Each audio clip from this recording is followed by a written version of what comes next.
Assalamualaikum warahmatullahi wabarakatuh.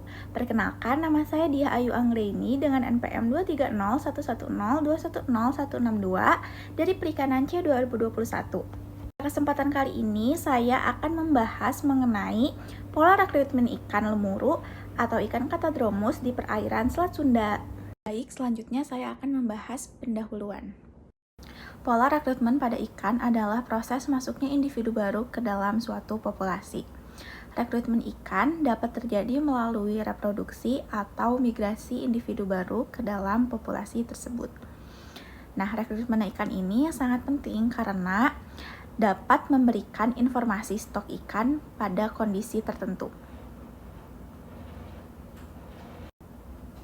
serta potensi sumber daya ikan di masa yang akan datang. Selanjutnya, ikan Catadromus adalah ikan yang hidup di perairan tawar seperti sungai atau danau, lalu bermigrasi ke laut untuk melakukan pemijahan.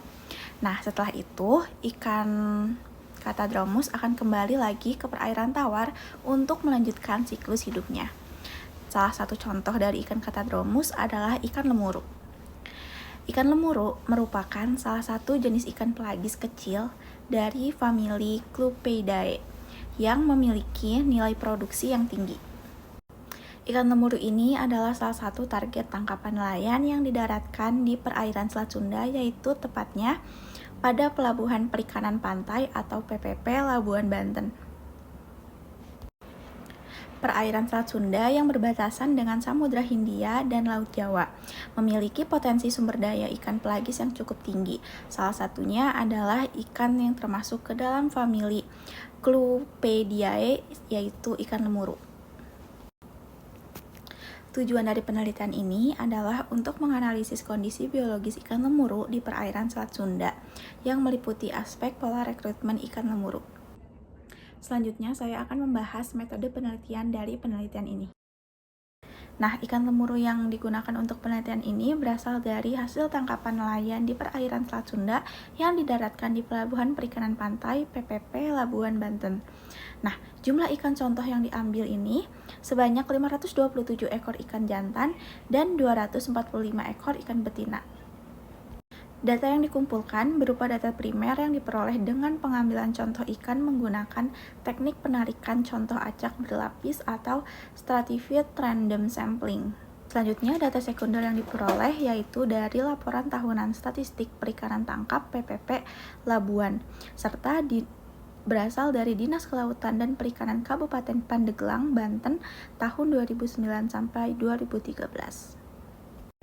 Penentuan pola rekrutmen berdasarkan waktu dikerjakan dengan alat bantu aplikasi FAO ICLA RM Stock Assessment Tool atau VSAT-2 dengan menggunakan data sebaran frekuensi panjang yang telah ditetapkan.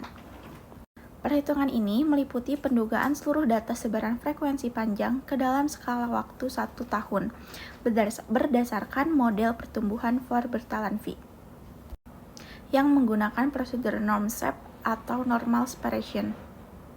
Selanjutnya, saya akan membahas hasil dan pembahasan.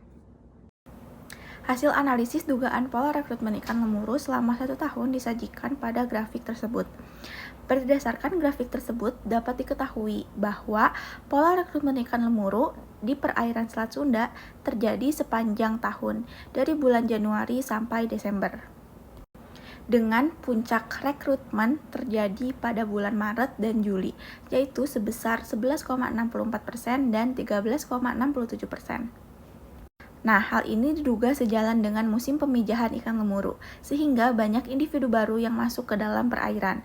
Selain itu, rekrutmen ikan lemuru juga dapat dipengaruhi oleh kondisi lingkungan perairan yang subur dengan jumlah fitoplankton yang melimpah, dan biasanya terjadi saat permulaan musim timur, yaitu pada bulan April sampai Juli.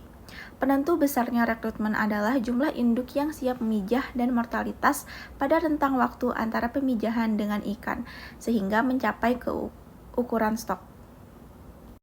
Keberhasilan rekrutmen juga ditentukan kondisi lingkungan saat datangnya kohort pasca larva pada nursery ground. Agar rekrutmen ikan lemuru di perairan Selat Sunda lebih besar, maka yang dapat dilakukan adalah dengan mengatur kegiatan penangkapan, supaya induk yang tersedia dan siap memijah lebih banyak jumlahnya. Parameter-parameter kualitas air seperti suhu, oksigen terlarut, pH, dan kejernihan air sangat berpengaruh terhadap kesehatan dan kelangsungan hidup larva dan telur ikan.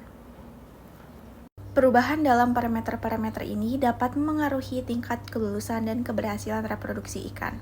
Perubahan dalam struktur dan dinamika rantai makanan dapat memengaruhi rekrutmen ikan dengan mempengaruhi ketersediaan sumber daya makanannya. Selain analisis pola rekrutmen, untuk mengetahui kondisi stok ikan lemuru, juga perlu dilakukan analisis terhadap mortalitas dan juga laju eksploitasi. Pada grafik tersebut disajikan mortalitas alami, mortalitas penangkapan, mortalitas total, dan juga laju eksploitasi dari ikan lemuru. Pada grafik tersebut terdapat nilai mortalitas alami ikan lemuru jantan sebesar 0,33 per tahun dan betina sebesar 0,51 per tahun. Sedangkan nilai mortalitas tangkapan ikan lemuru jantan sebesar 5,30 per tahun dan betina sebesar 7,75 per tahun. Selanjutnya, laju eksploitasi ikan lemuru jantan sebesar 0,94 per tahun dan yang betina sebesar 0,93 per tahun. Hasil analisis mortalitas alami, mortalitas penangkapan, dan juga mortalitas total pada ikan lemuru ini menunjukkan bahwa mortalitas penangkapan ikan lemuru jantan dan betina lebih besar dibandingkan dengan mortalitas alaminya. Penurunan terhadap jumlah stok disebabkan oleh dua faktor, yaitu mortalitas alami dan eksploitasi spesies berupa mortalitas penangkapan. Mortalitas alami disebabkan oleh berbagai faktor, diantaranya pemangsaan, penyakit ikan, stres, pemijahan, umur, dan juga ketersediaan makanan. Sedangkan mortalitas penangkapan merupakan fungsi dari upaya penangkapan atau fishing effort yang mencakup jumlah dan jenis ikan. Selain itu, efektivitas dari alat tangkap dan waktu yang digunakan untuk melakukan penangkapan akan mempengaruhi juga. Spesies yang dieksploitasi akan berdampak pada tereduksinya ikan-ikan dewasa, sehingga ikan-ikan dewasa tersebut lebih dulu ditangkap oleh aktivitas penangkapan sebelum sempat untuk melakukan pemijahan minimal sekali dalam siklus hidupnya. Hal tersebut mengakibatkan tidak adanya rekrutmen yang masuk ke dalam stok, dan pada akhirnya stok akan menipis. Berdasarkan hasil penelitian dapat disimpulkan bahwa puncak rekrutmen ikan lemuru di perairan Selat Sunda terjadi pada bulan Maret dan Juli, yakni sebesar 11,64% dan 13,67%. Hal ini disebabkan pada bulan tersebut sejalan dengan musim pemijahan ikan lemuru, sehingga banyak individu baru yang masuk ke dalam perairan. Nah, selain itu, rekrutmen ikan lemuru juga dapat dipengaruhi oleh kondisi lingkungan perairan yang subur dengan jumlah fitoplankton yang melimpah dan biasanya terjadi saat permulaan musim timur, yaitu pada bulan April sampai Juli. Nah, selanjutnya laju mortalitas penangkapan ikan lemuru lebih tinggi dibandingkan mortalitas alami, serta laju eksploitasi telah melebihi nilai laju eksploitasi optimal dan terindikasi stok ikan lemuru sudah mengalami overexploited, eksploitasi berlebih, sehingga perlu dilakukan pengelolaan terhadap sumber daya ikan lemuru di perairan Selat Sunda. Sekian pemaparan dari saya, terima kasih. Wassalamualaikum warahmatullahi wabarakatuh.